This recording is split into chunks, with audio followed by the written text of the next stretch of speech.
Members here. Welcome, everybody. Okay. Well, items 1 through 9 are Wayne. So, hi, Carrie. How are you? Je-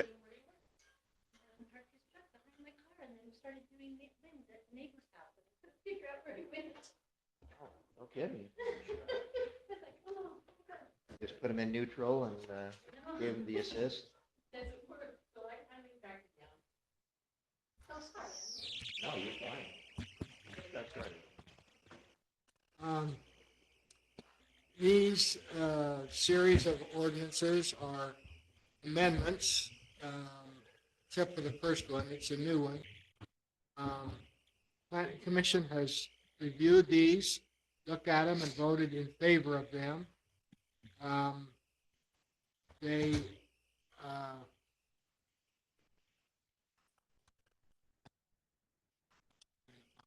anyway, they're in order here. I'll go just as you're on the agenda. We'll just take them. And I'll give a brief summary. I can indicate what the changes are. If you have any questions, please let me know. And we've got your favorite ordinance here on the sport court. That's one of them too. So. Oh, good for you. Me too. All right. Maybe I'll go real quick there. Yeah. Maybe. Okay. All right.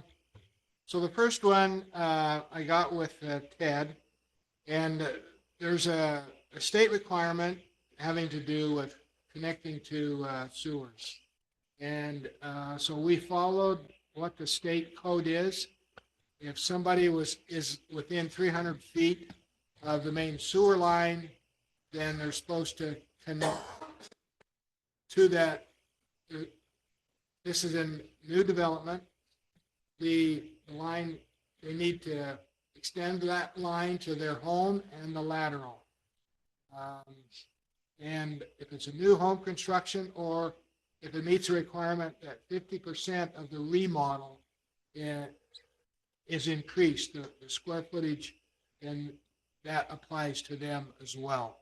And the goal is to get as many homes as possible onto a sewer system. So it lessens the impact of septic. So that's the idea behind that, and that's what that ordinance does. Any questions on that? Yes, go on. Anything in there that if they sell it, that they could be pushed to the sewer? Nothing about sales. Okay. It's just the new construction and the remodel. Yes. So do we just mirror the state requirement? Yeah. Oh, Yeah. so the state doesn't require that So change of ownership. if you have a home that has a septic system, you need to replace that septic system and you go to pull a county permit and you're within 300 feet, they will make you tied to the county. Yeah. But it's not in our. That's not us. That's not us. The county won't give you a permit for Okay. a septic system if you're within 300. Am I within 300 feet personally? I don't know. I'm sure I'm not, but.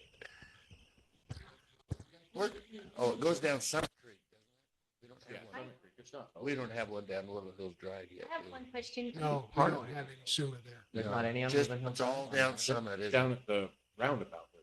We've got To it in the front of our church. house. Yeah. We're Yes. connected. Oh, yeah, but you're modern. We're down. I've never been Where it called doesn't that, Doyle. snow, So, at least not since the 80s. Thank you. All right, so, So the okay. other thing I wanted to know is it's within 300 feet of the sewer system. So they only have to put it in from the street to their house, and that would leave us responsible for. No. from They us have to bring it along all the 300 way to- feet. Yeah. all the way to the connection. Correct. So if their neighbor, so if you're down on this end and you put it along, is there one of those agreements where the people who build after you and connect in have to help you pay for that whole long section you put in? I know we've done that before, haven't we, Ted? Oh, okay, Oh, wow. okay.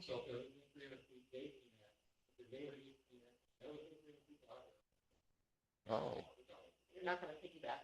Okay, Again, it's new home construction. well, that's what I was wondering, if it was gonna be a main. Okay. Well, that's all they need is a lateral to Oak Circle.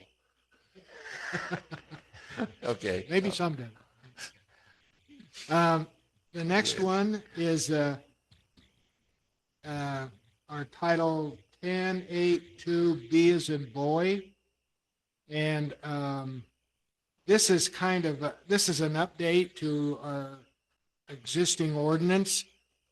The current ordinance only talks about 3 zones instead of all residential zones. And I don't know why it only listed these 3 zones that were applicable. And then it lists the things that are not approved as a permitted use. So those, if it otherwise meets our criteria, then it's a conditional use that those listings would have to apply for. And some of them we're not going to give because it's against our ordinance as a conditional use. We've also changed the period for transient housing from 90 days to 30 days. So That's the standard, you know. it is now. So, and I think it's important to just kind of offer the legislative objective here, like the purpose for making this change is Well, primarily. in reality, it was to enlarge the 3 zones in our city that were subject to these as permitted use. It includes any residential zone in the city. Doesn't pertain to a physical facility zone or agricultural zone, just the residential zones within our city.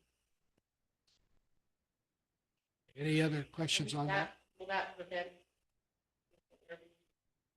No. It still would be a conditional use Yeah. for an Airbnb. If it otherwise qualifies. But how do they get around less than 30 day? Well, that's what it is. It's Well, it short-term says it rental. cannot do that. Yeah, it can only be less than 30 days is the rental. Correct. They can rent for 90 days. And that's long-term rent. That would be considered a long-term rental. So if it's an Airbnb, Jackson, I cannot rent for 90 days. It's a short term. Okay. Going on to the next one is 10.11.8B1J.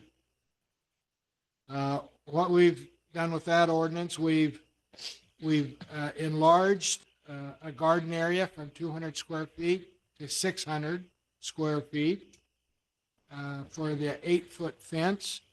And we have added that can't be in the front setback or along street frontage. And if there's good cause to do so, the city can waive the 600 square foot limitation and increase that. If somebody has a larger garden, larger lot, and want to put it into pasture or something, I don't know. Anyway, that's been increased. So people who already have it on the front or the side, are they grandfathered in? Yeah, we're not going to go after them. So, and I know there's some Yeah. in the city that have. And so if somebody fits this parameter, they don't even need to get approval, right? As long as they're following the ordinance. Do it? No, they still need a permit. Apply for a permit, but there's no cost or fee associated with it. Just making sure that you're on the setback and all that. This is, yeah, and it allows them to go 8. Just double check. Yes. We've seen it before that our understanding and people's understanding aren't always the same. They are, and yeah, Say it. and sometimes the ordinances aren't written clearly enough to differentiate what those are. So one of our ordinances here tonight is that it's clarifying an ordinance that is a bit ambiguous. So, and as was the sports court, somewhat ambiguous in the way that it was written. I know that's why I have. So, anyway. Okay, the next one, 10, 11, 8, B1J. There, Yeah. excuse me, Yeah, this is B2A. 11A. did I Materials. skip one? No, you're in order. Fences and hedges. You just haven't gone forward, or you printed two. of the same ones. I'm sorry, yep. 10, 11, 8, B2. We're allowing, where fencing is done for security purposes, that it can be opaque building material, that you can't look through it. Unlike other parts of our fencing ordinance where there needs to be a certain openness to it. For security, there doesn't need to be. And we're also adding, these fencing materials are changing quite often. And so we have in our ordinance some recommendations, but we're also including now the approving authority can approve other fence materials if it pertains to. They're the always ordinance. coming out with new They stuff, are. and so we don't want to have to change all the time. I had one question because just the wording, I know what you're meaning, but when it says plain and then parentheses not vinyl coated, it makes it sound like you can only use plain on those other items, even though you have vinyl coating above. So when you're just kind of reading it through, It's referring to change.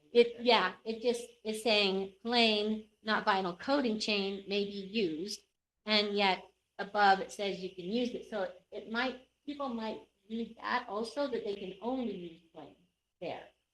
I don't know. Yeah, I- I was bugged by not vinyl coated. Yeah, because I just think that we could just say plain chain link fencing, and people would know what that means without having to put the not vinyl But coated. does it mean we can't use vinyl coated? No, it says See? maybe.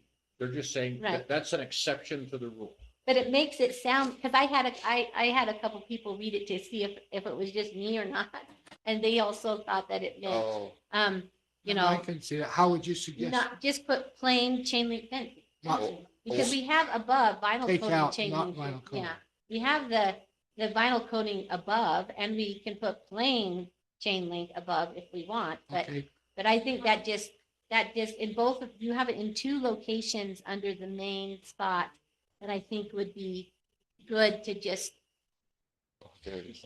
okay. oh, yeah, galvanize. Yeah, galvanize. That's a great idea. Yeah. That makes it, so I get it. Uh-huh. Okay, Yeah, let's do galvanize. that. And remember that then when you vote. That'll be galvanized. Oh, okay. Mm-hmm. Yeah, you're assigned. Actually, Carrie, she's. Yeah, I she's can the do that. cat. She's the, Okay, any other questions on that? It's good. I think a good point there. The next one is 10, 11, 8, B, 6 and A, sorry, 6A and B. And you can see, as Jody has put this together, we're removing the planning commission and changing it to the city. Yeah. So right now, it's myself, but the city is more wide. The planning commission doesn't get these often in time to approve them timely. We only meet once a month, or maybe sometimes not even that. And the So, law says you have to have it in so many days after it's submitted. well, the building permits that Yeah. way, but it's kind of not fair to somebody to have to wait 60 days for a fence permit. So we change to the city. Planning commission won't be involved in that process anymore.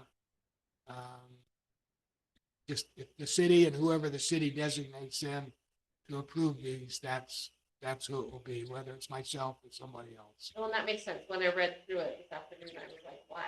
You're in the my question. Yeah. Why are you changing? So that's why. The next one is 10, 11, 8, C, 4. And what was changed here, or C4, excuse me, Yeah, C4. Number 4, the city in that number 4, second sentence, used to be planning commission. So we're again taking planning commission out of that process and substituting city as the approving authority. Are we looking at about the perimeter for fencing? Yes, Okay. yes. Perimeter fences I shall don't not see be it greater in- than 6 feet in height. It's not The in red. city, Okay, it's not in red. It's not I was in like, red, oh, there's no red on mine. Okay, or strike out. It is on the paper in front. Oh, this one, okay. I just been looking on my computer. okay. Any questions on that? The next one, that's 10, 11, 8, C, 8 through 10.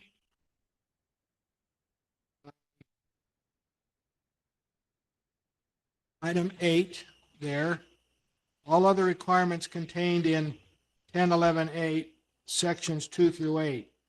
It previously just listed 6, 7, and 8. So we're enlarging the number of sections that pertain Mhm. 2 through 8. And then number 9, we've added the agricultural zones. So the no barbed wire, strand wire, uncoated chain link fencing as approved for use except in agriculture zones where that kind of wire can be used. And we've added the second sentence, for approved fence material, see B2A of this title, just as a reference. And on number 10, we've added front plane of the residence. It used to read just front of the residence. But we've included front plane. That's kind of our ordinance didn't used to read that, but we feel confident that that's a better measurement to use rather than just a front, correct, front plane along the whole plane in front of the Now, residence. I'm assuming front in this means the side that faces the road. Because we have a house being built and their front is in the back. And there's another house down there on Oak Ridge Circle, the front is in the back. My friend. Right. So Yeah. I That's just what wondered they what say. it meant. And some Yep. sit ski wampus Right. in the right. lot as Yeah, well. they'll put 'em on. And there, that clarifies the front plane, not of the lot, but of the residence. So however that residence is facing, that front plane extends from one side to the other Okay, along the front of the residence. okay. The front of the house, whatever What if side of my the wife house faces calls the road. back? Take it up with her. She does. Wherever you want to build the fence, that's the back. Okay, any questions on that? Mhm. All right. Okay. The next one is 10-15-5. And this whole section is adding to our business license section. Heretofore, we haven't had much to say about business licenses. It was kind of incorporated into conditional uses, Mhm. and we want to keep them separate. So what is in the ordinance now, most all pertains to conditional use permits. And so this, the part A, the preliminary paragraph, part A, B, C, and D, all pertained into business licenses. And it was confusing. People wondering, do you need a license? Do I need a conditional use permit? Which do I need? Do I need both? So hoping, the intent was to clarify that with this part of the ordinance, and it'll be part 5 of 10-15, where the conditional uses is part 1 through 4. Well, thank you for letting us campaign and not have to get a license. Yeah, I just was reading that. Mhm. so, and looking at our current ordinance, that's what we tried to mirror as far as what needs a license, what doesn't, so forth. So, any questions on that? It's best for last, almost. Do you have a question? You know, just Oh, saving the best for last. They Oh, said. I see. I got you. Okay, the sports court. What we did was take, most of it is from our existing ordinance. The concern that I got from you all last time was that there was no city oversight for a permit. That we were going to allow people to put a sports court in without any site plan or oversight from the city. That part is no longer. The last sentence, the sport court must be permitted with a site plan and any other required information submitted and approved by the city.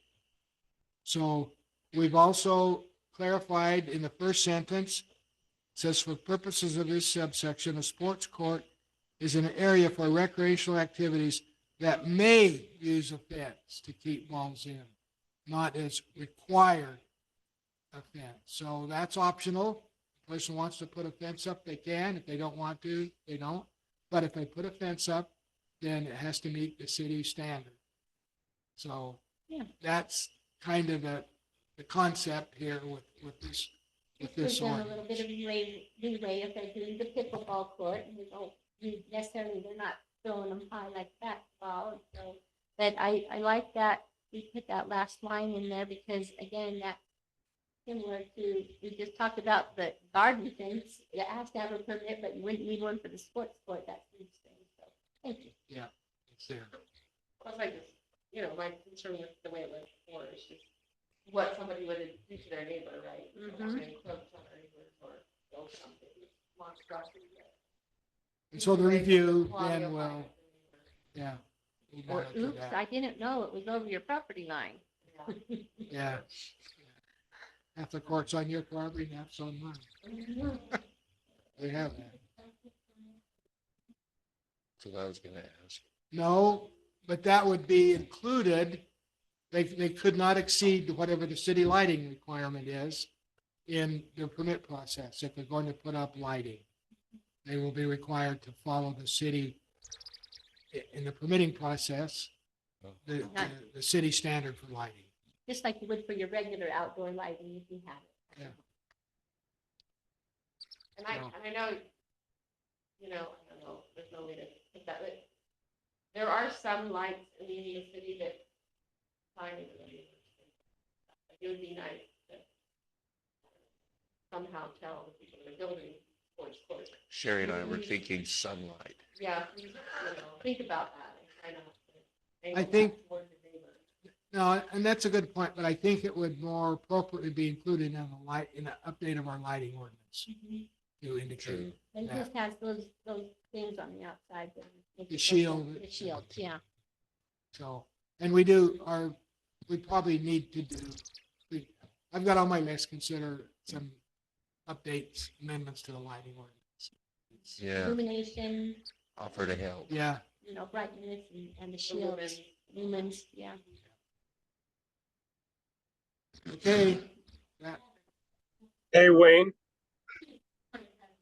Or, blow up and put away.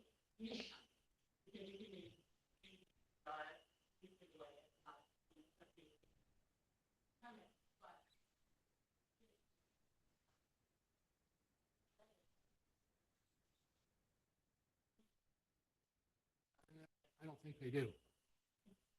Somebody's rolling out a fence. It's like a basketball standard. If they put it up and take it down, it's not covered under the idea of a sports court if it's temporary. So we want to try to keep a balance of not over regulating, but cover the areas that really do need regulating. So, any questions? Thank you for bringing these back to us. Okay. Hey, Wayne. Yes. Are we going to put in a permits category for sports court on City Inspect? Yes, they all go in. Well, yes, they do. It would be a city inspect application that we would look at and review because we got a site plan. We would want that in there, be able to comment on the site plan and to make sure that then the site plan was followed when it was constructed. So it would be like a fence, but whether or not the sport court has a fence is not material. It would still go through the permitting process with city inspect. Perfect. And it'll have its own kind of field, so when you pull up, you can do all sorts of different things, an addition, a new build, fence. It'll have its own, category there. Jody's working on that with a number of different things, with the vendors of that program. I don't know if she wants to comment on it. I don't know where that's at. Just smiling. I think she Guess just that's a answered the no. question. Okay, well, I'll talk with Jody about that and probably give her some of my thoughts there. Thank you. Okay, That was sooner. very well done. All right, thank you. Thanks, Wayne. You bet. Thanks for all your. Wayne, or Ben, currently that is not an option on one of the settings in City Inspect. I would have to work with the one of the programmers down there and see if we can make it be an option, but it's not currently one that's in there. Okay, I just figured it might help us with some of the miscommunication we've had by just adding it in there, because I don't know if everybody's looking at the website to see what requires a permit versus just going on City Inspect and seeing if it's there or not. So it'd be nice if they're in both locations to eliminate that confusion. Thank you. Okay, thanks, Ben. All right, Jody, you're actually up next. Okay, we've received a municipal interlocal agreement with the county for our elections this year, the 2025 elections. The declaration of candidacy period starts as of June 1st. So anyone wishing to run, you'll have that time frame between, actually it'll be June 2nd because the 1st is on a Sunday. So it'll be the 2nd through the 5th that the office will be open for declaration of candidacy from 8 a.m. to 5 p.m. that week. This agreement, there's a couple choices that the councils needs to make. First of all, you need to decide whether you want to do traditional voting or if you are wanting to do ranked choice voting. In your packet this evening, earlier last week, I sent out to you some information on traditional voting versus ranked choice voting, the cost, some of the comments from our Utah County Clerk and his thoughts on whether ranked choice voting is legal, even though the state does allow it, and some of his thoughts also on fast cast ballots. Fast cast ballots is a great idea. However, it would require that we have 3 trained professionals in the office at all times for 2 weeks prior to the voting period. Expensive. It would be expensive. That is the county, but we have to pay for the personnel. And it's kind of the state is actually kind of looking into that. They don't really find that as a good thing. And they are looking into our county clerk giving that our city clerks maybe some misleading information. We with can't regards find to any state code that supports us being able to do fast cast voting. We've asked him if he could provide us with some state code, and he can't. There is some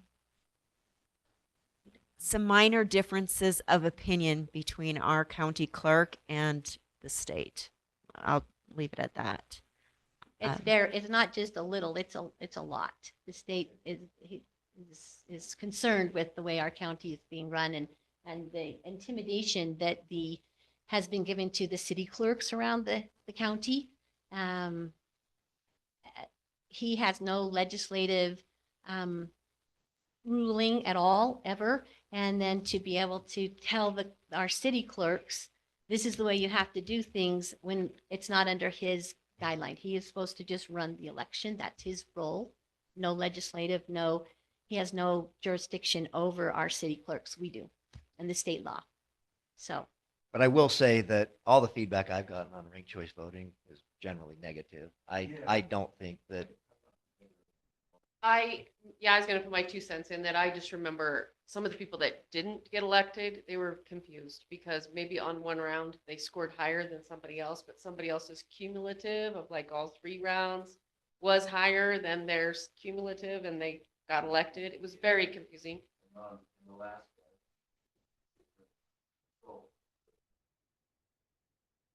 It was in that letter that was sent. I read everything I can on ranked choice voting, and I voted for it before. I actually told the RCV people when they reached out to me that every constituent I've talked to and everybody that I know and myself personally think it's lousy, and I won't attend their. And it their took conference. several days. Mhm. It took a long time for us to get results. I remember like, It was probably one of the worst handled elections we've had. and to say too, part of that is the clerk who doesn't like it.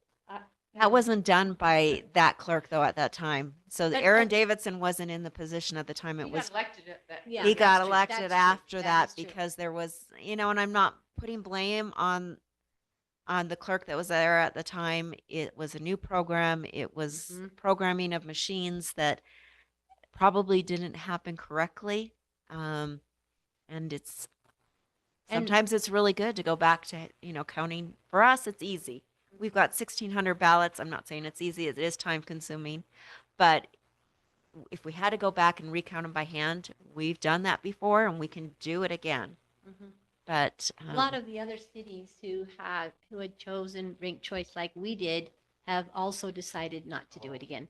So it's not just us, it's others too that are finding maybe it's not really right for any of us.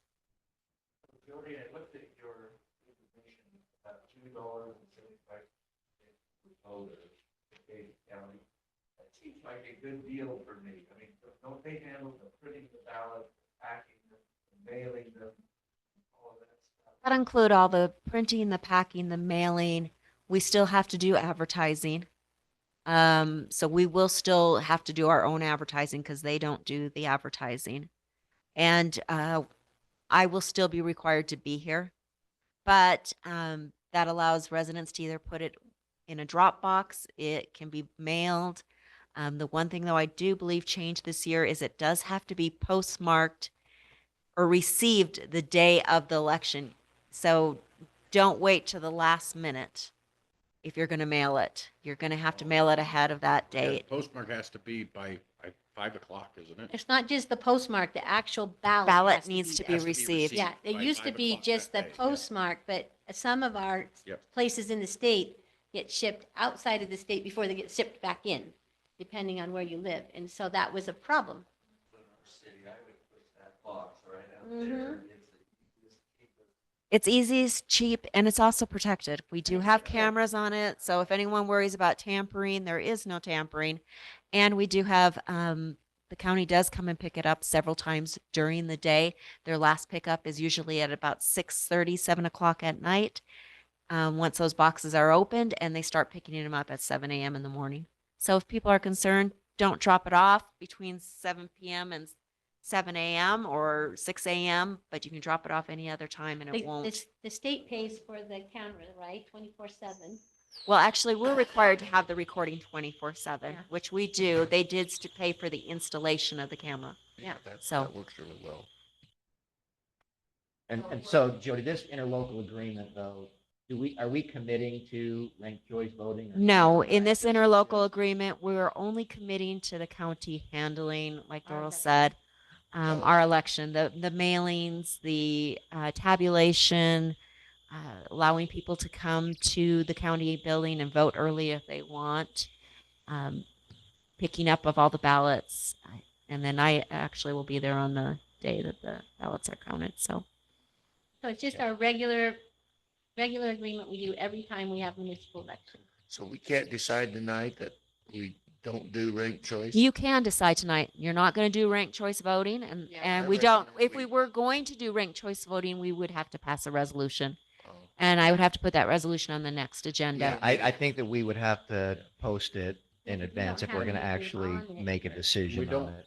We don't have the man or woman power or the money to do the, plus there's some legal, sounds like there's some legal issues, but in my mind, there's no way for us to do the, what's it called, the, Fast ballot. Fast. yeah. I would- the I would fast- vote We just- against we just- that we tonight. Fast don't cast have- voting. We don't have the personnel to do it, and I think it would increase your costs by about an additional $3,000. There's no need for it. So if we do nothing, then we're just doing a standard election? is If that what- we do need a motion to be able to have the mayor sign the interlocal agreement with the county, Okay, I did send it to our attorney and have him review it already because I knew there was a fast turnaround on this. Uh-huh. And they're okay with it. But- So, So the default though is standard voting. We would have to specifically do ordinance, elect ranked choice. through If we don't resolution, do we would anything, it adopt would one. just Default to. Correct. Okay, that was my question. okay. Since it's not on the agenda, if we do nothing, it'll be a regular election. Choice voting is not on, just the interlocal agreements on the agenda. So we don't have to do anything and I don't have to prepare a resolution if you don't want to do it. well, the fact that we did it last time does not for sure carry over. I just No. wanna be No, sure. the last time we did it was in the No, there's not. Last two times. 2021 election. We did not do it in the Just 2023. like this interlocal agreement, it's just every time we have a municipal election, we have to do this part again, no matter what you choose, which way you choose. And so it doesn't, that doesn't even carry We're over. not worried about. So that. the other, I know what I'm saying is this doesn't carry over, that doesn't carry over. I just want to be Yeah. sure that we don't need to vote no. I'd prefer to vote no than take the chance, to be honest with you. You Yeah, can and I just vote got no. renewed for a McAfee antivirus subscription on auto renew, so I'm already You're hostile towards auto renewal. So. Brian, if in your motion you want to approve the signing of the interlocal agreement and state that the city will not be doing ranked choice voting, I think that's- you can do that and That's I'll what I be sure to wanna put do, it in the yeah. minutes. Okay, perfect. All right, thank you, Joe. Unless there's other questions? No. Thanks, Jody. Okay, purchases. Ted, come on Oh, with your no. hands out. And sales. Yeah, purchases and sales. It all balances. Let me out. just turn Janet's mic I on. am Janet's favorite time of the council meeting. He's on. Yeah. So just a couple, one thing I want to bring, so we've talked about a couple of sales we would like to do. One is the Kubota. We just really have no need for that. And I think we've talked about it in other council meetings. With the new loader, the Kubota is really not a very safe piece of equipment to start with and aging, and it's probably time to part with it. So, and we won't use it. So we would like to put that up for sale. Go on the auction or does that go on the other? Okay. Go on the auction. The other one that I wanted to bring up for the council's discussion, because I am impartial to this decision. No, you're not. Neither is Brian. That is the skid steer. Oh, yeah, Um, Ben. you'll see we've your talked, stuff we've then. talked You've about been this. The Ben cheers has will- approved Ted Yeah. bringing this up. Carry on. So let me give you a couple of my pros and cons. Ben knows, Ben knew I was bringing this up. So we have the skid steer. It has tracks on it. Tracks make it kind of very difficult to run around the city in. So really about the only place we can use it without hauling it places is at the salt shed. We have the loader there now, which we use to load the salt with. So we don't use the skid steer as much. The pro is it's a backup. If something ever happened to the loader, we have a backup way to load salt or a backup to the loader. The loader is, Cul-de-sac corners? what's that? Weren't you using it on the cul-de-sac corners? or No. Just the loader? Just, yeah, because it's got tracks on it. So it's just hard to run around the city in tracks. So we can really only use it at the salt shed. Unless you haul it somewhere where you have dirt and you can run it on dirt or something like that. But that's what we've kind of got the loader for now. So I don't see us using a lot in the future. We did purchase it last year, so we own it. And all research is telling us we could probably get more for it than we bought it for. Which was the plan. That's the way we bought it, because we knew it was worth more than what we owed on it. So we could probably end up making a little money off of it. Help offset my next discussion. So how I much, knew there was a catch. Yeah. so how much are we thinking? So Kubota I always is? tell you, I'm a net zero guy. Kubota is probably what? That's a good question. I have no idea on Okay, that. don't know about Might the have an skid steer. idea. Few $1,000s. I need to set them in. And then we Yeah. can see where the We're right now seeing, I don't, it hasn't been ran for a few years. So we're right now trying to get it going. But, I suspect, a few $1,000s for that one. The skid steer, I'm not sure. Chris might know a little more. We looked at these, what, 40 to 50,000 is what they sell for right now, something like that. Huh. Yeah.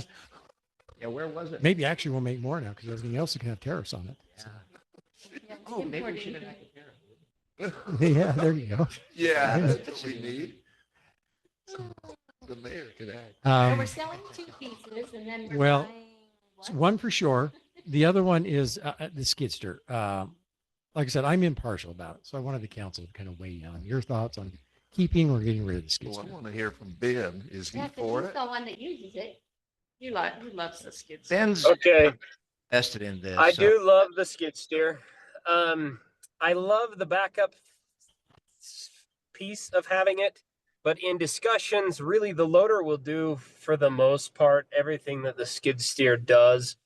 I think we've got about a $4,000 expense coming up keeping it. I think really with the loader, with it being under warranty and Craig being our mechanic, I have no problem with releasing my ironclad grip of the skid steer. I think it makes sense, especially with what Ted's about to propose.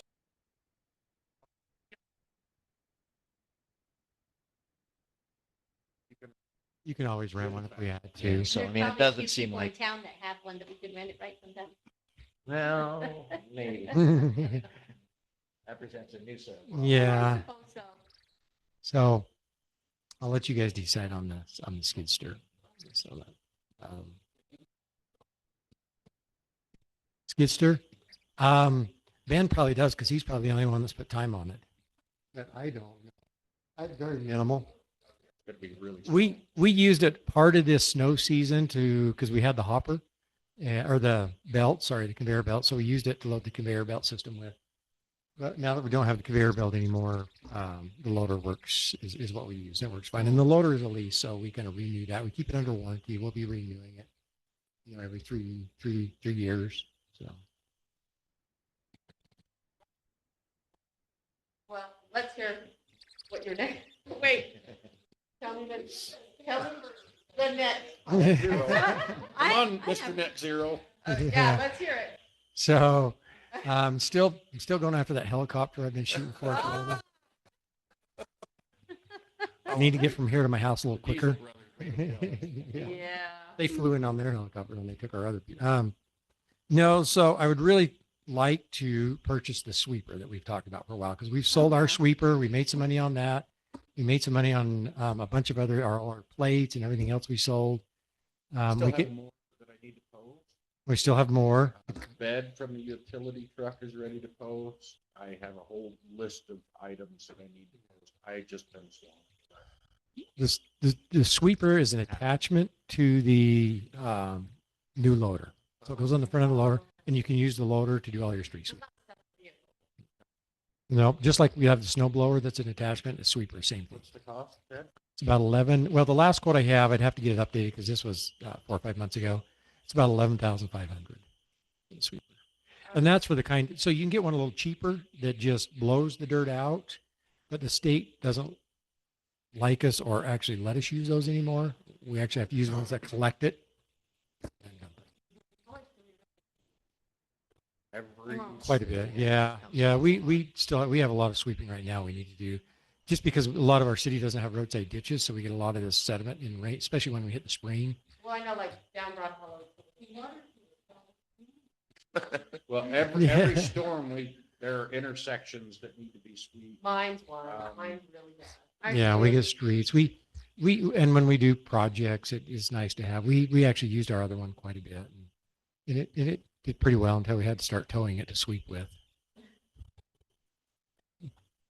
So So the sale of the other two will maybe cover the cost of a third of it? No, no, it covered the entire Oh, cost. cost- No, Yeah, we yes, use some left. it'll be. I Oh, I maybe thought a you lot just said they're each a couple thousand each. No, the skid steer It's gonna be. will probably make Yeah. So we'll be fine, yeah. But we bought it out for. 30, 30, There was 30-ish. equity in it. I remember that. We'll probably net 15, 20 on that skid steer. And it'll so fit- what are your plans for the net rest will of the month? pay. Oh, I'm coming back from that helicopter, remember? Next month, Helicopter ride. we'll just be anticipating next month. Yeah.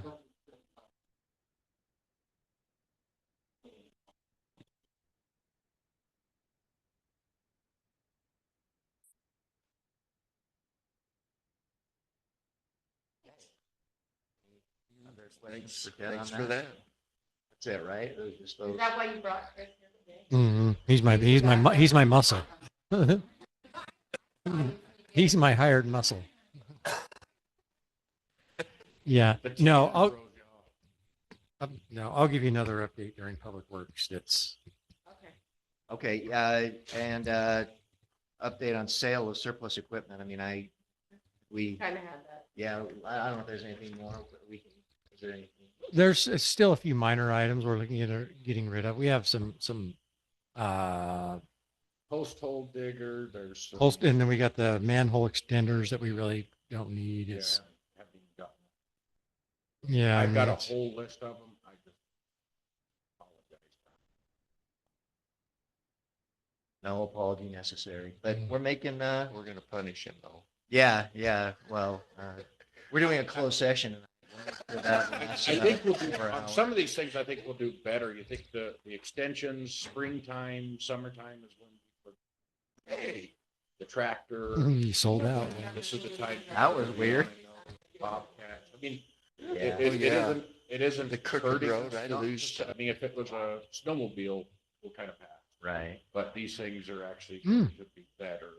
kind of a seasonal. Snowmobile. Welcome, man. Huh, I can- Okay, Now you got a new idea for him. that was kind of a weird apparition sort of thing where you went from digital to I in like to flesh. keep you on your toes. Yeah, I'm not sure how you guys ended on that last one though, but what was the plan for the sweeper? Acquiring it, if we vote yes, acquiring it immediately or waiting for the sale of the, As long as the finance guy tells us we can, I'll Okay. order. I've got a quote for it. He has 7,500 We already. need it. ready perfect. for I'd it. prefer, we're going to Springtime's need the it best here time in to a have couple, it. need it couple soon. weeks. So if we can move on that, that'd be great. Thank you. all right, thanks, Ted. Okay, Chris, the budget schedule. Oh, you didn't even know you were on the agenda, huh? Like to reward people that show up in person. How long are you in county for, Chris? Oh, good.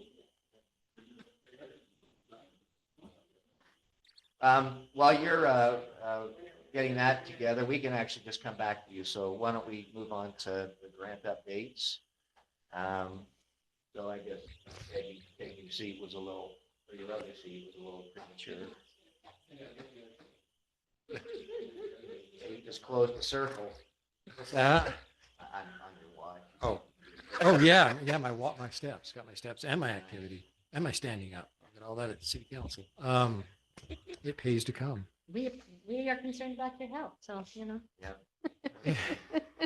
So the Woodland Hills Culvert Project, that one is, we had to request a scope of work change because we had some culverts that were outside of our right of way. And so we have to get some easements. I submitted that to FEMA, the scope of work change, and so now we'll move forward again. We had to kind of pause while we were submitting that scope of work change. So That one's up and going, assuming FEMA doesn't cancel it in the next few months. They canceled the brick program. I mean, the whole organization. Oh, yeah, it's canceled. Yeah.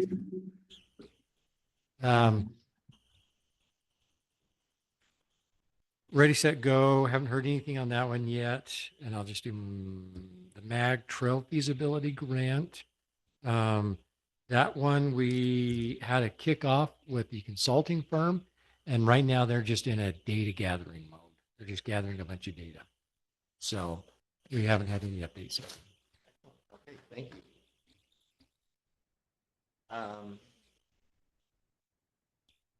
Outdoor recreation grant and outdoor grant. I don't know if there's anything. So the 2024 Utah County Recreation Grant, that should have been that is the one we get from the county for $1,000, but we had some of that back money that we hadn't gotten in previous years. We went ahead and submitted a receipt, and we're just waiting for a check to come. Oh, so it's just waiting for That money. was the chips, right? We ended up using it Yes. for the chips up at the park.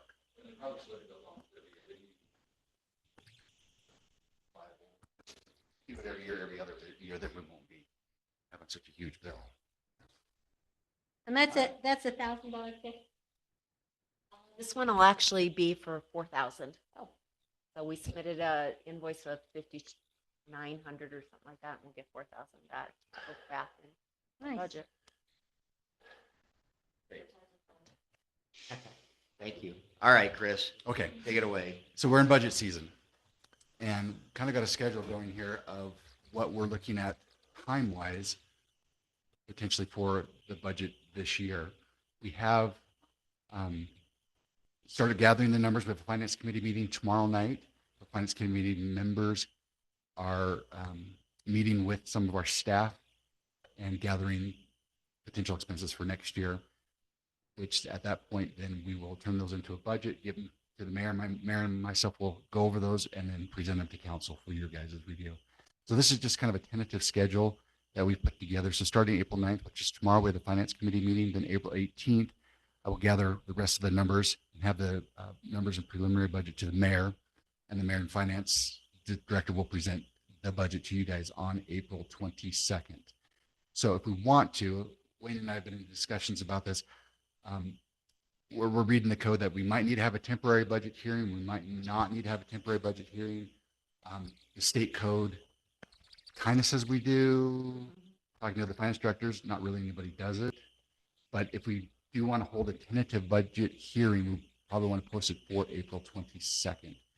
And then we'd hold another public hearing again on May 27th or June 10th, probably June 10th with some holidays that are coming up. So let's just go to April 22nd. I couldn't do April 22nd because I would need to have that budget in hand by April 12th. That won't happen. Okay. In talking with the local auditors and with the Woodland Hill City, we've never had a tentative budget hearing before unless we've done truth and taxation. Mhm. And That's so what I was gonna say. depending if we have to do truth and taxation this year, which we won't know until we get all the budget numbers, we may just have to look at that at that And time. like you said, I mean, we are right in step with what other cities are doing. Yes. So even if the interpretation, I mean, it's not like we're an outlier. No. In not holding that here. So, I haven't talked to 100% of the cities, but the ones that have talked to, unless there's a truth and taxation, and which we have to have a temporary budget so we can operate July 1 through the truth and taxation hearing. So we'll still hold the meeting. It's just a matter of whether it'll be a public hearing or not, Yeah, correct? so the 22nd, we still hold the meeting. We'll present the budget to you guys, and then you guys take it and have any manipulations or things that you want to put into it by May 17th. At May 17th, we will have the budget ready for the citizens to review. It'll be well in advance of the 10-day review that they need. And then hold the public hearing on June 10th. We have May 27th, but I think there was some question about people being able to be here because that's the day after Memorial Day. right, Well, which we didn't I want mean- to broach that. I mean, is that a concern, making that sort of a budget retreat, if you could call it a retreat? The I have a Tuesday real, I have a afternoon. day job, I'll be here. Okay, I nice. think I'll be here. No vacationing for you. No. I think So- I'll be here. I think I'll be Yeah. Okay. I mean, and hopefully it's not something that will be entirely disruptive of anyone's schedule, but I mean, there's always the Zoom in option too. I'd almost So recommend. we can ruin your vacation. Well, if we do the June 10th, that gives us just a little bit more time in between to do some research, because right, this is a pretty tight schedule. But June 10th gives us just that extra 2 weeks. Or we could do our budget retreat. on If you want to, June- yeah, if you want to do budget retreat or June squeeze 10th. something else in there. I think that would, but I mean, that's really close to when we have to have it vote on the temporary one if it's, Well, June 10th, you would vote on the regular budget for the next fiscal year. And you can vote on the budget then, and we can open it up again in July, the meeting in July, and you guys can change it all around But again. if we get the preliminary, like April 22nd, we have plenty of time to. And from what I'm seeing so far, there's nothing scary. There's nothing. Where would a public hearing have to fit? It's So right there. If we had, We'll do it on May 31st. if we Okay, wanted okay. to, but otherwise, if it's a truth and taxation, we I'm have a sorry. public hearing That's in what I meant. in August. June 10th. And No, I got if- We're not talking the preliminary one. No, sorry. No, Let's- truth and taxation would be August. Yeah, June taxes will be August. And so we just Oh. have to pass a temporary before then. okay. And if we do end up needing that preliminary public hearing, Mhm. is there somebody at the state we could just, call and check on that statute? Yeah, we can. Because that would probably be our easiest way to just find out, do we need this or not, versus, following all the rest of the dodo birds off the cliff potentially. I could contact my contacts up there at the state auditor's office and see what they say. Yeah, I think that would be easy just to say, hey, Okay. do we need it? Not? Great. So let's just shoot for the April ones for right now, because it looks like we can't get it Preliminary advertised. budget, and then no budget retreat then, is what we're saying, or yes, No, it'd budget be on the retreat 27th, right? It'd be the 22nd. would be our budget retreat. Yeah. Okay. I mean, it's just council meeting. but Right. Maybe we'll bring dinner. Pizza. Yeah. Okay. So we any can just go other, through the April questions ones. for Chris? I mean, your predecessor brought dinner every time. We've had dinner for the budget retreats. Every single one, I believe, so. But I have no doubt that Wendy was more generous than I for other dinners. I don't Okay, know. thanks, Chris. By the 27, we should have our numbers in, knowing if we're going to need a truth and taxation or not. We're going to know pretty good on the 18th as far as the mayor's budget. Okay, And then if you guys have anything you want to add, that would change that. okay, We should know well in advance. okay. Okay, thank you. Department reports.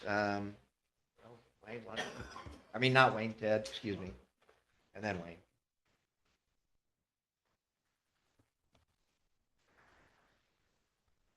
So on the public works side, the good news is everyone still has water. However, the news I got yesterday, so as you know, we share in 40% of the Maple Canyon well, and the Maple Canyon well started fouling, for lack of a better term. It's getting foggy water, basically sediment coming into the water. When they cameraed it, they found out it had holes in the casing. So the solution was to slip line the casing. In other words, put another casing inside the casing. That's the best solution and best cost alternative too. We did, I think I talked to you about a cost of that a couple meetings ago. Got a call yesterday from Salem, and that approach did not entirely work. They do have another solution, but they have to pull out so they put in a 12-inch casing, got down to 350 feet, and the well's misaligned. So they can't get any farther, not by far, but far enough that they can't get a 12-inch past that point. So now the solution is pull the 12-inch out, weld a 10-inch casing to the bottom of the 12-inch, and then push it all back down in again. And then they'll have to get a new pump. A little bit smaller pump, but it pumps about the same rate, and a new discharge column. So our 40% cost in that did increase. We're now, I think the cost to do the original was $250,000, $257,000. The total now is about $480,000, $490,000. How much? So ours just doubled? Ours is 40%, so we're going to have about $200,000 So that's our portion is 200,000. roughly. Yeah, I think it was 189 is where we're at right now. Now, the good news is we do have the budget. Talked to Chris, and we've been saving money, so we can cover the expense through our water, because water is an enterprise fund. Yeah. Right? It has to pay for itself, and so through our enterprise fund, we have enough money to cover the cost. But it's unfortunate that that's the issue. I mean, the But- other alternative is drill a new well. They wouldn't have But known that is until they that- got there. Are they sure that will fix it? Or are they gonna do that and then? I've done wells over the course of my career for 30 years. I've been doing wells for cities for years. And I always caveated that with when you're going underground doing anything, nothing's a guarantee. You're not even sure you're going to hit water. The good news is here, we know there's a lot of water and we know we're going to get it. It's just getting the fixed solution. So, What choice do we have? yeah, there's really no other choice. We need that water, and the well's got to be fixed, or else we wouldn't be able to Well, use it. we need it fixed so that we can finish the repairs on our. Yeah. primary Yeah, well, we need right? it fixed so we can fix ours. So we can finish ours, and that's the other downside is this is going to set us back about a month now, When are they looking at the completion? middle to end of May, and it was supposed to be next week. Right. So it's going to push us back about another month. And we were hoping to get ours fixed before we were in our heavy usage season, and we're gonna be right in Yes. the middle of it. Yep. So we're probably gonna have to send a message to residents to conserve water, right? Yeah, and I'm working on some other solutions as well. We can, for example, out of the Maple Canyon tank and well, we have the booster pumps that pump the water up to our upper tank, and that's how we use it.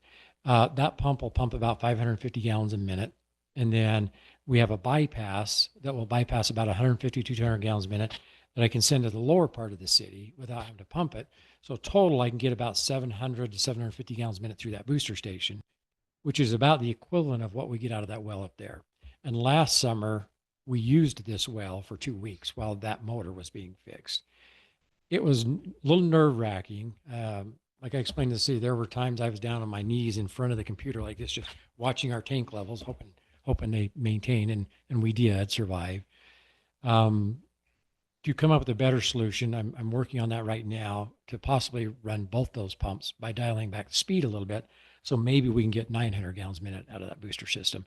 And then that should help us make it through until we can get this back up and going again. And that transition period is a couple of weeks. right? Couple of weeks, right. We'll need it for a couple of weeks while they replace it with the pump up here. But I do think that it's probably worth, just so we Yeah. aren't bringing ourselves to the brink of dehydration, to have sort of some Just some conservation basic minded. messaging and- Yeah. Yeah, conservation. I know, and I think messaging is important. Last year, when we did this, I cut back the watering at the park and to save water for the residents. And we heard a lot of comments back Yeah. about the park going brown. So, Is there anywhere we could maybe take a look at our usage records and then, maybe even cross-reference that with anybody with, say, swimming pools, and maybe talk to them and let them know when those downtimes are, and just request that we do not fill any swimming pools during that time or anything of that nature, to proactively kind of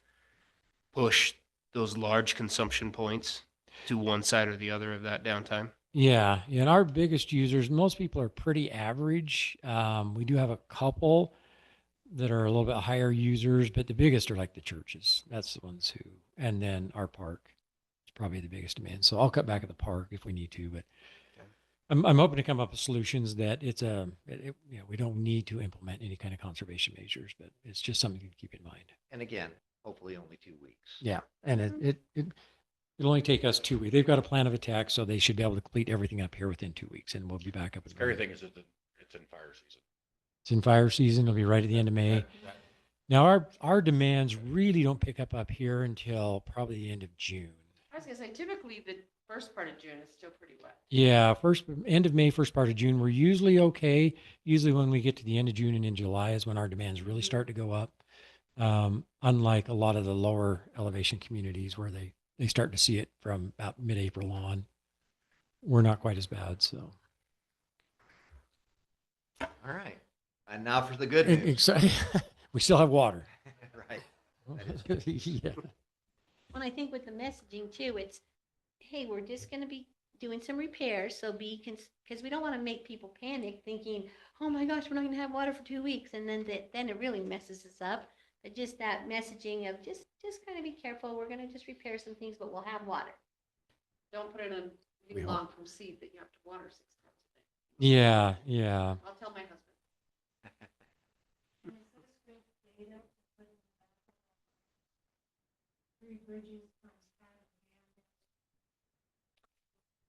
They have their water. They won't They're be not, using they're not ours. using Theirs is going to come from Salem.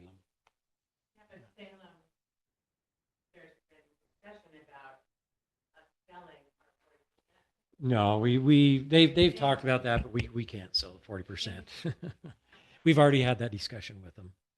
So there's workarounds they have through some of their other wells located a little bit lower, and we've had some good ongoing water discussions with them. But we could be a emergency backup if needed for a day or something like that.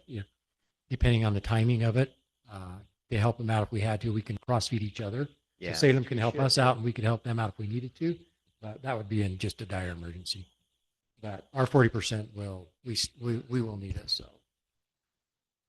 Okay. Love it. on the fire side, I'll do that real quick. So our wildland crew is back. They were gone a week out to South Carolina. Unfortunately, 6 of 7 days were traveling. So they spent one day on the fire. The day before they got there, they had the huge rainstorms come in, and the fire and high humidity, and the fire went from 9% contained to 68% contained overnight. So they used them for a day and then came back. Either way, it still makes us money and helps us towards our. They pay for all the travel time. Well, they pay, I think it's 12 hours a day for travel time. So but our truck still makes money for those days, and so it's still a positive for us. But I'm sure they were looking forward to being able to spend a little more time on the fire. Yeah. But it was good to send it out. Yeah. Yeah. And that's really all I have. Okay, great. Thank you. All right, Wayne, code enforcement update?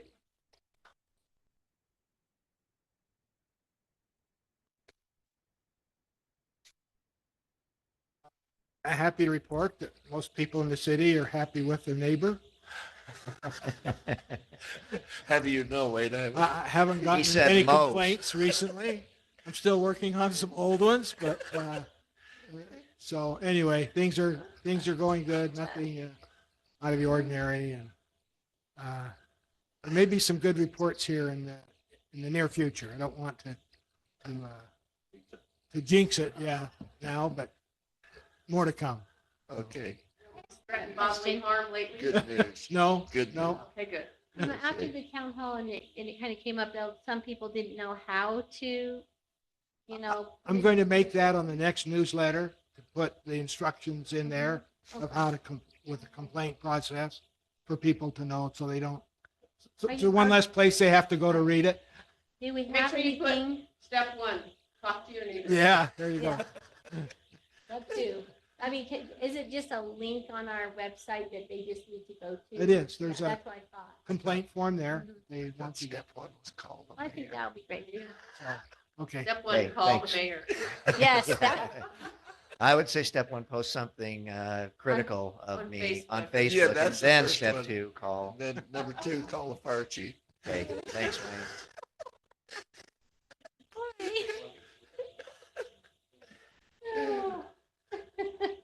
All right, reports.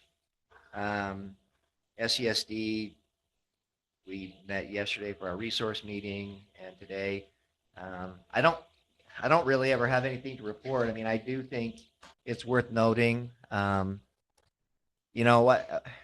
I was going to bring this up in the town hall meeting, but I didn't, just in the interest of time. But I think that it's worth noting that SESD, I think it's important to regard it as our utility. I mean, it's something where, there can be some sort of, I don't know, us versus them when it comes to it, but it really is our utility. I mean, we are the beneficiaries of this sort of collective effort that we share with others in South Utah County. But my experience over the years that I've served on the Board of Trustees has been that they are very attentive. And you've got a lot of really talented people on the board. I mean, Kenny Sang is on the board, for those of you who know him. He's got a lot of business acumen, and the guy who owns Freeway Propane, there's a couple of attorneys, myself Brown. included.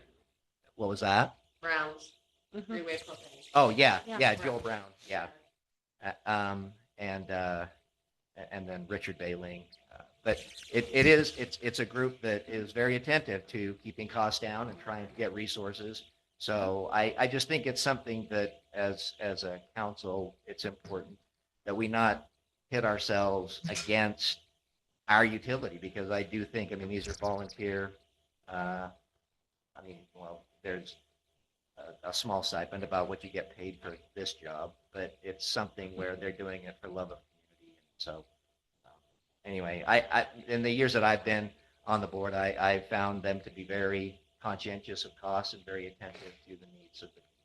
They're super supportive of our Woodland Hills Days, and Yeah. without them, we wouldn't have water. We wouldn't be able to have dinner. Yeah, They subsidize our dinner. And they've helped us since we started, really. yeah, and I think that their call out time is really good too. I mean, I can't speak for every incident, but it seems like there is a generally high level of satisfaction when there's an outage. And then Mag and Cog, my meeting is Thursday, so I don't have anything. Councilmember Hilliard. Nothing new with the transfer station. Okay, thank you. And I appreciated what you had to say at the town hall meeting. I thought that was useful information to pass along. Well, good. Yeah. Councilmember Hutchings. So we haven't had any meetings, and I've still not gotten minutes back for the last meeting, so I'm still waiting on that. I did, and I think you probably all got that. Ted, we don't have anything for the state's water infrastructure plan, do we?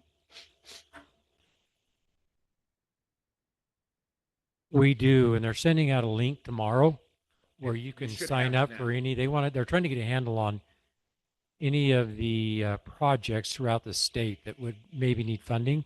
Yep. So, and we've got a project.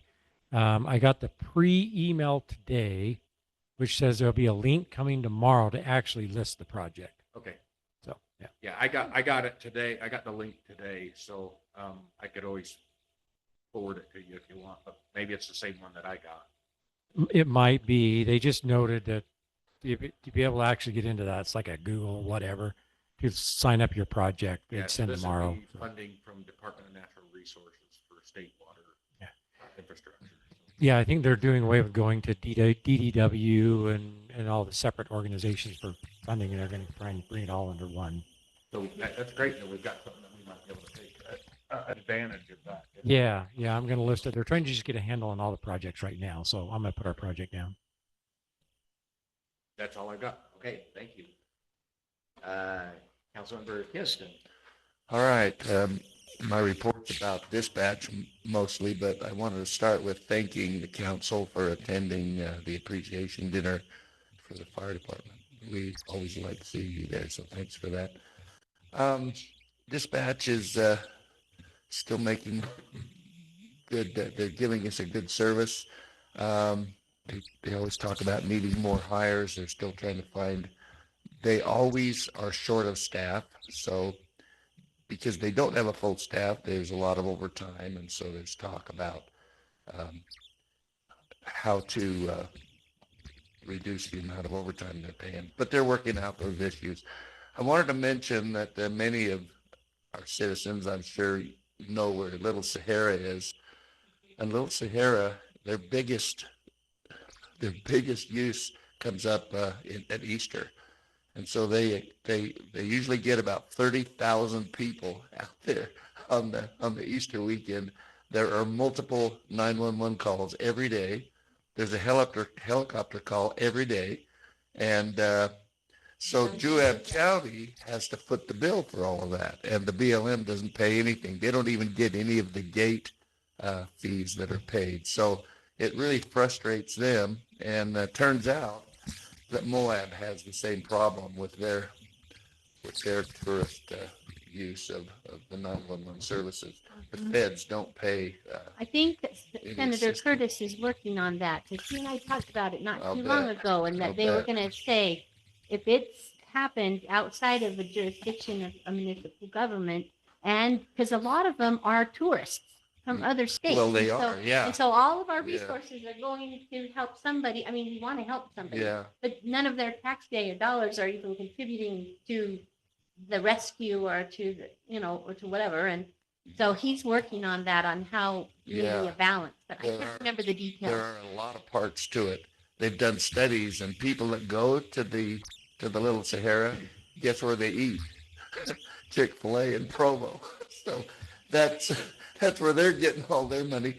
And then the 911 fees that dispatch charges Joab County, those are they all have to be paid by that county. So and paid to dispatch. So there's a challenge, and there was talk of keeping better records, Mhm. so the guy that represents Joab County or that, Well, Spanish Fork is working on it too, because they get all the calls up Highway 6. yeah, And some of those are tanker spills, I mean, really, really expensive that their city has to pay for. And because it's in their jurisdiction. And so they're working on it too. Their road. Mm-hmm. So I've told you before that our dispatch gets calls that don't belong to that 911. And so people call 911, it's supposed to know which dispatch center to call. And around here locally, we have Provo, Springville, and our center. And where? Oh yeah, there's another one, Metro. Well, just the other night, I bumped myself somehow, and my watch called dispatch. And before I could get it shut down, somebody answered, and they said Springville Dispatch. and they wondered why my Woodland Hills address called Springville Dispatch. Luckily, we didn't need anything, but it was weird how I experienced that too. And they were frustrated that my 911 called them, but honestly, you can't control that. So there's some improvements to do there. Another thing that just won't fix itself is the radios are still an issue. There's many times on calls for departments in Utah County that they have to communicate with cell phones, and that's not good. They had a helicopter try to land up American Fork Canyon, and the radios wouldn't work, and that's not good. So those kinds of things are serious, and it's hit the news. So there's there's many programs on KUTV that have addressed that, and so they hope that eventually they just don't want the fire chiefs to quit worrying about it. It needs to be resolved, and so there's continued work on that. But the other thing I'm really happy about is our chief arranged to what's it called, that week of dispatch? Appreciation Week. Our department's volunteered to take a meal to them that week, so that's coming up in April. So we'll take them whatever Ted says. Either Chick-fil-A, obviously. yeah. So that's scheduled. And so yeah, I think some of us have signed up. So it's always good to go down there and see those people. So it's, know. it's to, our team here is taking it to the dispatcher. Yes, yes, Lunch? yes. Dinner, dinner. something.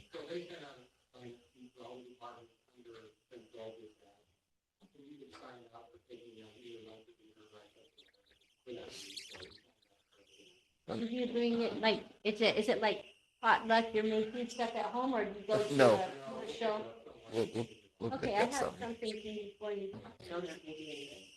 I did, and I was gonna, you pulled that one. I already did already, it, so, yeah. Okay. Okay, so that, I overdressed, But- so I had but to. there- There are a lot of big cities that are dispatch services, and I'm always proud of our guys for them for looking for opportunities like that. And we've had some good visits down there, and they appreciate. We have a huge plaque on the wall. Yeah.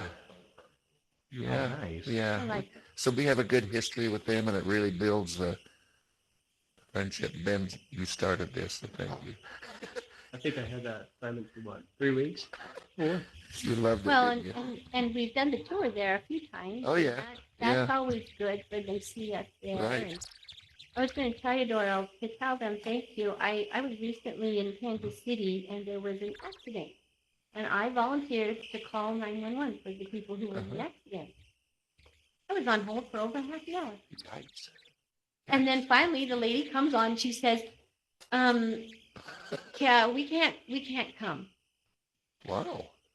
And so it was like, can you just move everything to one side and just figure it out yourself? Huh. And so I take them to the nearest police station, which is like 3 miles away. And they said, oh, we're out of the jurisdiction. You have to go a half an hour back the other way and report it over there. It took like 4 hours of me helping people who were in this accident. Wow. And nobody ever responded and nobody called me back. You know, usually 911 calls you back and says you had a phone call, whatever. And I was so shocked. And I thought, I'm so appreciative of our You know, people. I think we're lucky because we have excellent management down there, and it starts at the top, and they build the policies and they build all of the Well, tell them thank attitude, you. Extra attitude of thank you. good service. And they provide it. I'm happy with them. Yes. But that's all I have, Mayor. Great. Thanks, Doral. That's funny. Okay, Councilmember Lunt. Okay, I just have two quick things. Our history project is Yay. going well, and we start interviews on Thursday. So we have a bunch of people, Glenn Anderson, you might have already known this, but he's a little type A, and we have all the questions for you. We got a picture of his downstairs table and everything just lined up with all the questions, like he's printed them all out. He's- That's, He that's is great. awesome, and he knows what he's doing, and I think it's gonna be really fun. They have there's gonna be some variety, but we have some stories of, the developer, Four Seasons, Robert Nelson. yeah, his name just went out of my brain right there. But he used to herd sheep up on the switchback, so they're actually gonna, some of the people that have those kinds of stories, they're actually gonna take them like to the location and film and like where they kind of tell the tale. Nice. So it'll be really cool. So that starts on Thursday, and then we have another set, I think, here at the city on Tuesday. I think you're getting interviewed on Tuesday. Yep, I'm on the schedule. So there's. I got no sheep herding. Yeah. Well, we're doing all the mayors and stuff. The other thing is we have the Maple Festival coming up a week from Saturday. And Amanda emailed me, there is some concern about the snow and how soggy the grass may be in the park. And so I guess the first year they did it out in the road. And she just wanted like approval for that to be a backup plan. If the grass is too wet, they wouldn't block a driveway. I have a picture. It would actually be from in between driveways, and then this road would be in play. Yeah. I'm it guessing works good. Sergeant Dutson will be on site, and I don't know what. He's helping. Yeah. Yeah. So we do need to get EMTs there, Chief. So last year, that's what they did. They actually used the road. Well, no, sorry. 2 years ago. 2 years ago, they used the road. We closed it off, set up cones, pushed the parking around, and they were able to set up the road. So, And that was before it was a city event, right? So Yeah. now it's a city event, so. yeah. And she's just asking for approval for that to be a backup plan if it doesn't dry out. It's gonna be really warm this weekend, and hopefully next week will be good, but Yeah. And Sergeant Dutson, he brings up their trailer of cones and we can set those Yeah, up. And he's so, good at so it's fine. Setting it all. I can tell her it'll be okay for a backup plan. yeah. Okay. Yeah, I Do we think need to so. go through any road closure process or anything, or? So we'll probably just let people know. What we did last time is we put up cones blocking the road and road closed. And then we blocked like one side of the road with cones so they could only park on one side. So you couldn't block off a road entirely He's gonna do that for anyway, driving. even if it's- So we kind of do all that anyway. And then we just kind of block off that section there where they want to set up. Okay, So, all right, I'll get back to her. Great, That's all I got. thank you. And Councilmember Malkovich, We haven't had a meeting, so no report. okay. items for upcoming city council meetings. Obviously got budget coming up. So Anybody I do anything have else? one. Okay. With everything that's been going on with the survey and the community development, so I've been talking to the PTR committee, and what I'd like to do is set up a meeting for the council to discuss dark skies and discuss and let them kind of present an idea to us. So they're having their next meeting next Tuesday and going to put something together, and would like to say, so this council can give direction where it needs, where they think it needs to go, because it does seem like the community is behind dark skies, and possibly getting certified. So I was wondering if that's something we could do on the May 13th council, and we could have them present to the council a proposal, and we can not officially do anything, but at that point we can say, if there's ordinances, we can say, planning commission, can you start working on this? If there's other things that we need to do, we can set those things up administratively and that type of thing. Ryan, I think too, one thing that would be important is also just to have the definition of what dark sky means, So- because a lot of people think it's one thing and they have taken it way down a rabbit hole that's Well, not really what the certification is. And there's lots of routes you can go. There's Mhm. international, there's the US, there's things like that. So they want to have the one of the representatives from Dark Skies here as well. So we're going to ask that he is here. And so we can ask questions as a council, and then we can kind of give some informal direction to say, these are the things that we actually want to do as a council, and start putting those things together. So Yep. Jody, will you add that to you said the 13th? the 13th is what I was looking at. Yep. Come on up. She had to go. She had to label. go. Yeah, tonight's the labeling night for their syrup. And I said, I can't go. I've mentioned to Daniel about this. I don't think dark skies is the general plan is a place to put dark skies. I just go on record with that. Yeah. I mean, the council can do whatever you want in the aftermath, but there's general agreement on the planning commission that it doesn't belong there. Doesn't say that the city can't go ahead and pursue it, and if that's what the city wants to do, to put something in place. But I want to give that heads up so that there's, at least from planning commission standpoint, there's a little bit of direction there as far as what we're looking Now, it So- seemed to me that based on his presentation, it's more of like a certification mark, right? I mean, it's sort of like cage-free eggs, or something where we are just meeting a set of standards, and then we can brand ourselves as a dark skies community. I was comforted in his. I mean, it remains to be seen, I guess, whether it's actually true, but that there's not a punitive element to it, other than maybe them saying you are not a certified dark skies community. And I agree that it wouldn't be in. at. I'm not sure that's really clear.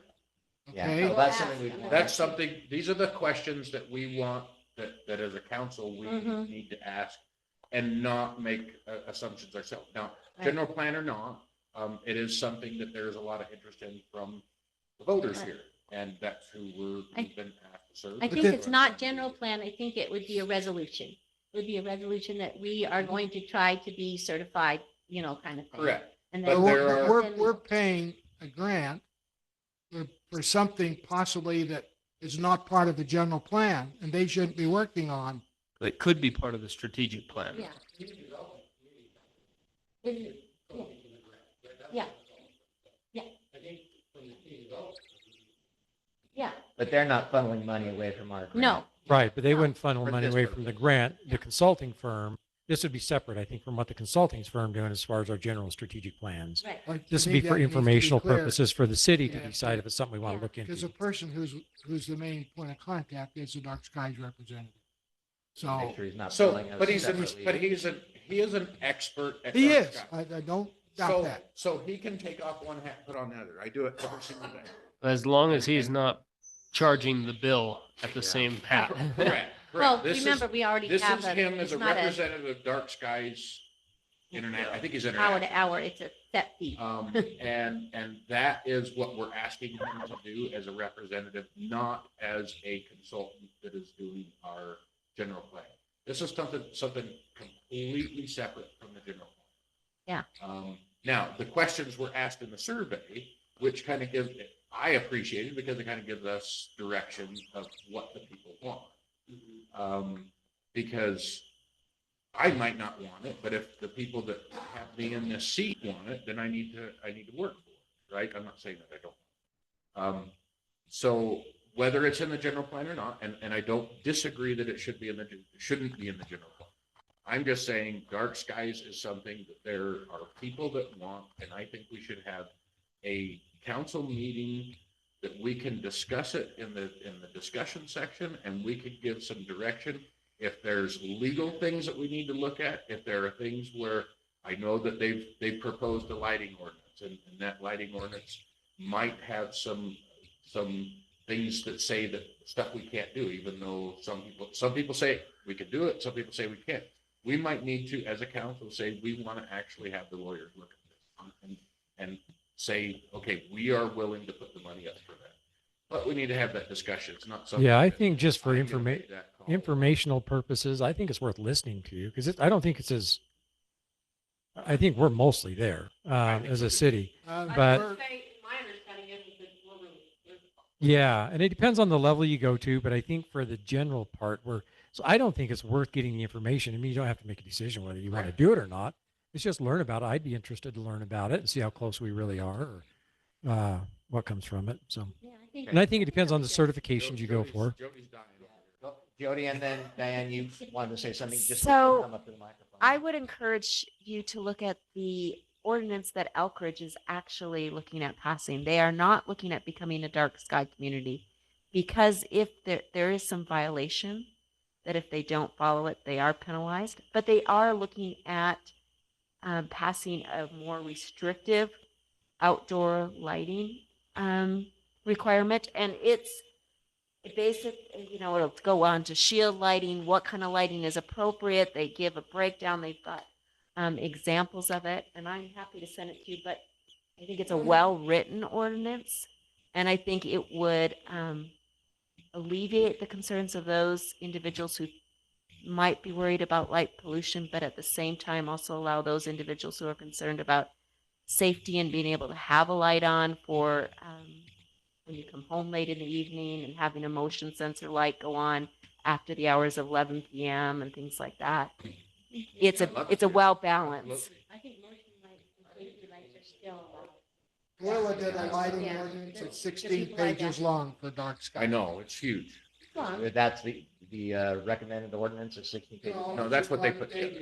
Oh, Yeah. oh, God, that's what Elbridge did. Oh, You okay. should bring that to us, Kubota. All right, thank you. Yeah, Diane? Believe motion sensor lights.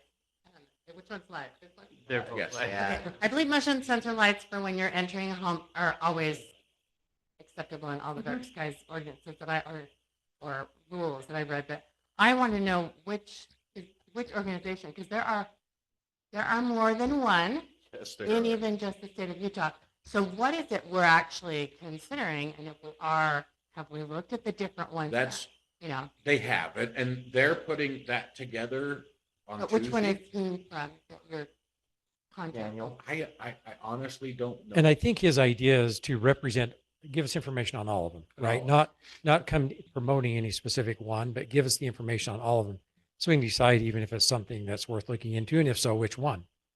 Which way do we go? Because there's so many. I don't think paths he's we could promoting go a down. specific one. Can we narrow it down? We Yeah. could just create our own without bridge. Yeah. I've talked to And- him. and- Absolutely. And is that what Even we on the want? map. Is that what we want to do or not? I mean, I don't disagree with that. discussion. Okay, so come on the 13th. Please, and the then, 13th. Yep. All right. Anything else? Okay, let's take a break and we will reconvene at 7:40.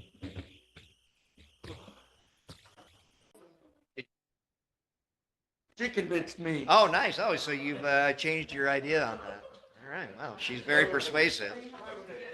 I was extremely impressed with you guys burning through that list. Yeah, no kidding. This was like, what, Then we 3, got 4 to the pages? council reports and it got long. Yeah, yeah. Well, wait, again, we're But doing that's closed because I session. showed back up, so I apologize. Yeah, you were more efficient We virtually. can't blame Carrie this time. All right, It's the same so thing on Monday mornings. It's fine. I'm used let's to it. call the council meeting to order. And Councilmember Lunt, will you offer the invocation? And Councilmember Kinnison, will you lead us in the pledge? I just kind of gracious Heavenly Father, we're so grateful that we can gather here together as members of the community to be able to serve others and to make sure that we keep our citizens in mind as we make these decisions and vote on these ordinances to help us to always keep in mind what is best for the community. So grateful for this opportunity to serve and to always be aware of what is happening in our community. Amen. If you would like to stand, we keep place. I pledge allegiance to the flag of the United States of America and to the republic for which it stands, one nation under God, indivisible, with liberty and justice for all. Thank you. All right, public comment portion. Oh, yeah, it's Marcus, right? Marcus, welcome. I'm Marcus Williams. As you probably know about the Hale Center Theater in Orem, it's been around for years and years. They just moved to a brand new facility on the doTERRA campus in Pleasant Grove. It's beautiful. So I'm a program manager for Salem Community Theater, and Ruth got in touch with me and asked me to be the community advocate for Salem, Woodland Hills, and Elk Ridge for the new Ruth, because they have, with their big new spaces, they have a lot of community, a lot more resources and classes and other things that can help the community. So I'm here tonight to introduce myself and to share a little bit about what they're doing. Since the theater's opening in January, we've given out over 6,500 tickets to schools. We've given a bunch to local elementary, junior, and high school in the area. And we're going to continue to provide those type of opportunities to the residents here, those people that may not be able to afford to go or are unable to go otherwise.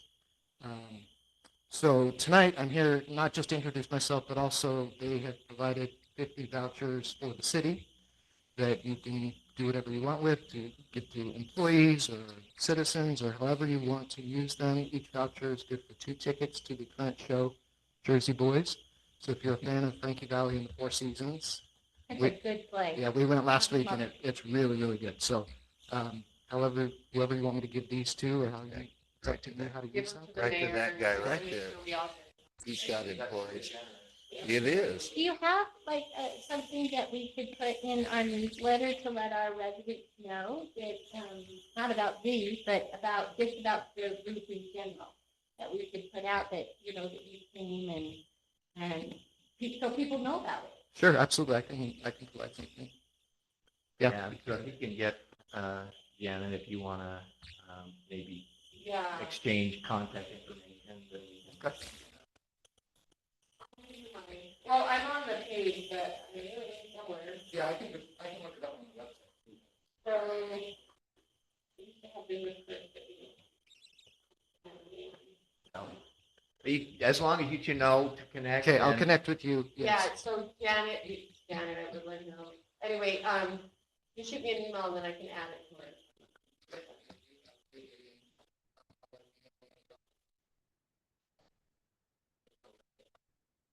Awesome.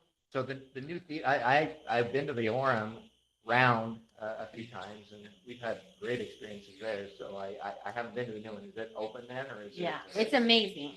It's amazing. They really did a good job. They did a good job of keeping that close feeling as the Orem Theater. Yeah.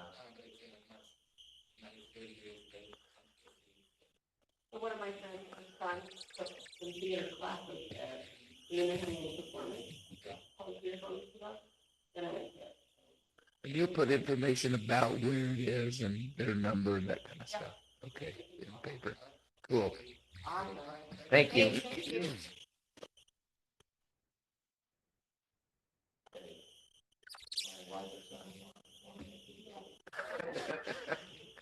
Okay, and we will close the public comment portion of the meeting and move on to item 22 and 23.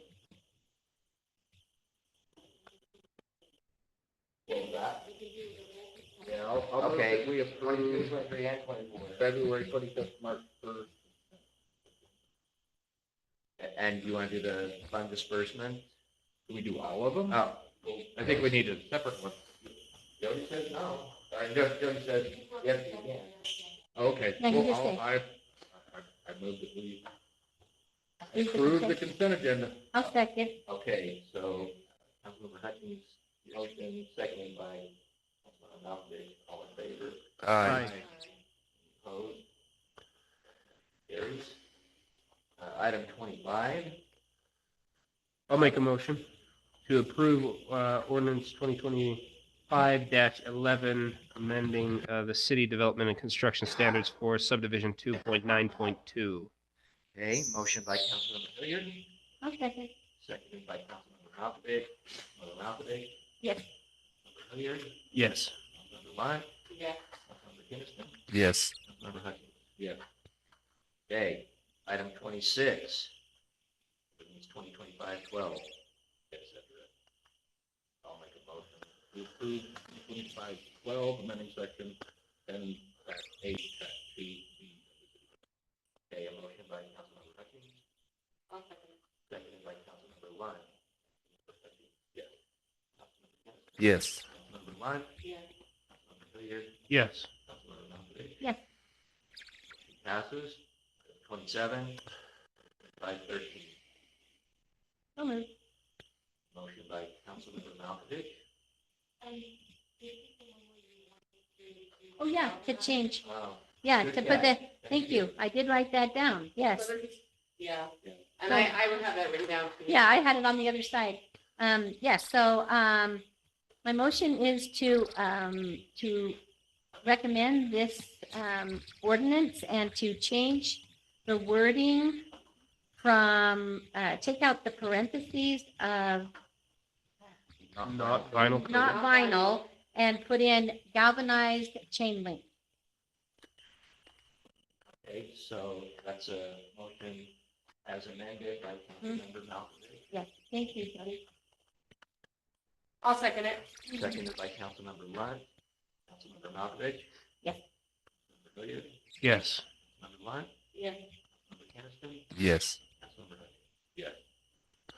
Carries. Item 28, ordinance 2025-14. Make a motion. Motion by Councilmember Hilliard, Second, seconded by Councilmember Malkovich. Councilmember Hutchins. Yes. Councilmember Kinnison. Wait, What? Yeah, it's this one that's galvanized. Oh, okay, I'll make a motion on council ordinance -13. okay. okay, We're just changing the, right. Order. So, motion, so this is 2025-13, revisiting that. Motion by Councilmember Hilliard, And by mom. second by Malkovich. Malkovich. yes, Councilmember Hilliard, Yes. Councilmember Lund, Yeah. Councilmember Kinnison, Yes. Councilmember Hutchins. yes. Motion carries again. Yeah, I have my notes right, but then I thought Jody's wanted me, so. I know, I was looking at my notes, too. I keep turning them over. All right, item 28, ordinance 2025-14. No, Carry. We're. Yeah, we're on 15 on We're permitting. So 29. wait, We did finished pass 14? 14. That's the one I Yeah, we made did the it. So we're on amendment on. 29. That's the one I made the amendment on was 14, not 13. We just did them out of order. So we should be on So 29. we're on, so we passed both of those. Now we're on 15. Number 29 on our All agenda. right, thank you. 2025-15. I'll make a motion. Okay, a motion by Councilmember Lund, I'll second. seconded by Councilmember Malkovich. Councilmember Malkovich. Yes, Councilmember You guys Hilliard? can make motions Hilliard? too. Yes. Councilmember Lunt? Yes. Councilmember Kinnison? Yes. Councilmember Hutchings? Yes. Okay, that motion carries. Item 30, ordinance 2025-16. Make a motion. Was that a motion made under duress? I move.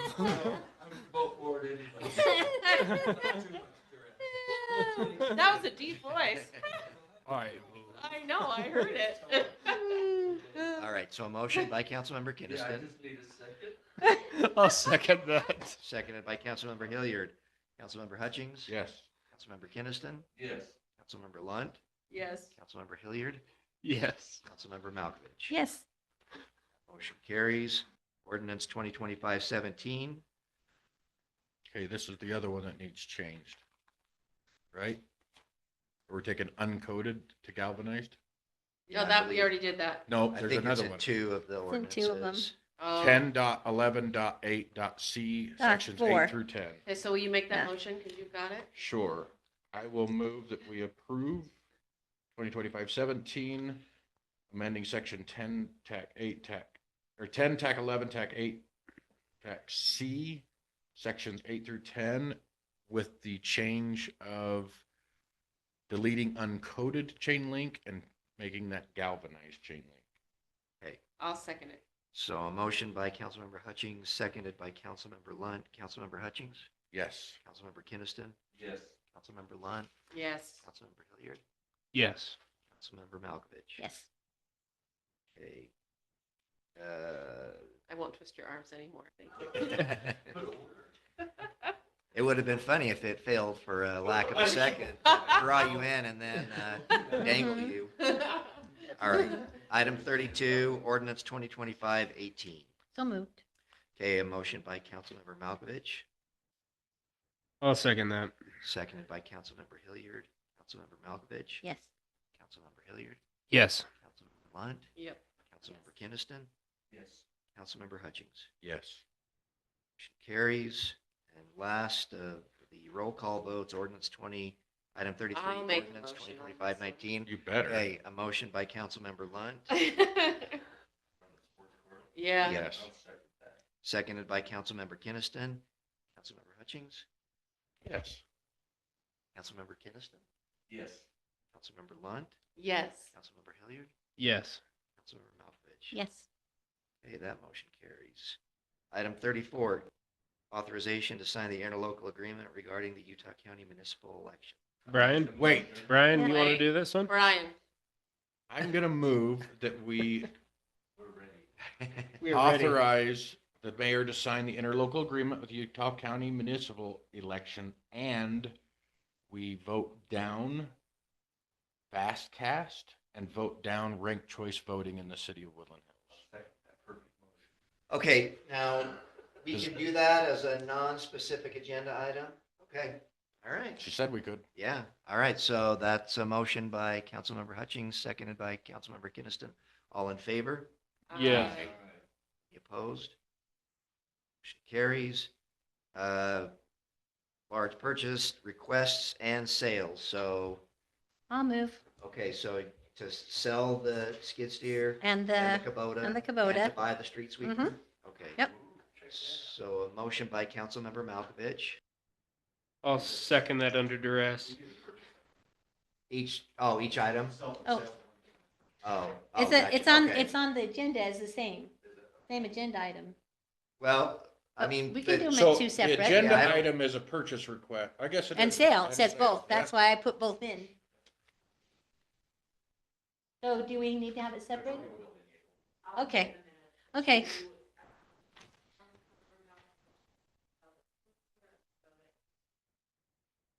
Yes, and- Street sweeper attachment. attachment, And street. and you teacher seconded it, Ben? Mhm. Under Okay. duress, yeah. Yeah, okay, well, we got, it's a pattern for today. All right, all in favor? Aye. Aye. Any opposed? Okay, that motion carries. All right, so we do have a legal update, so if we could get a motion to move into closed session pursuant to Utah Code. under duress, I will make a motion that we go into We're all closed under session. duress for this.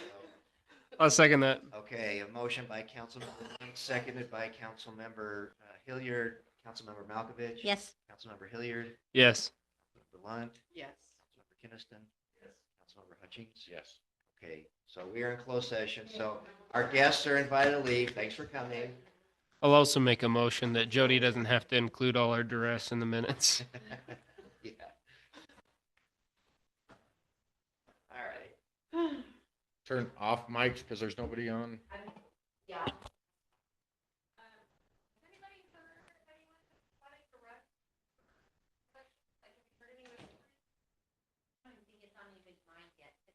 Oh, I've heard. Because like, But if you not have to do the June, that's like in 6 weeks. Right. I think you should probably put something in the next newsletter that says, if you're thinking of it, contact Jody. Because nobody knows that it's municipal election year. Okay. Okay, a motion to dismiss by Councilmember Malkovich, seconded by Councilmember Kinnison. We are adjourned. Thank you.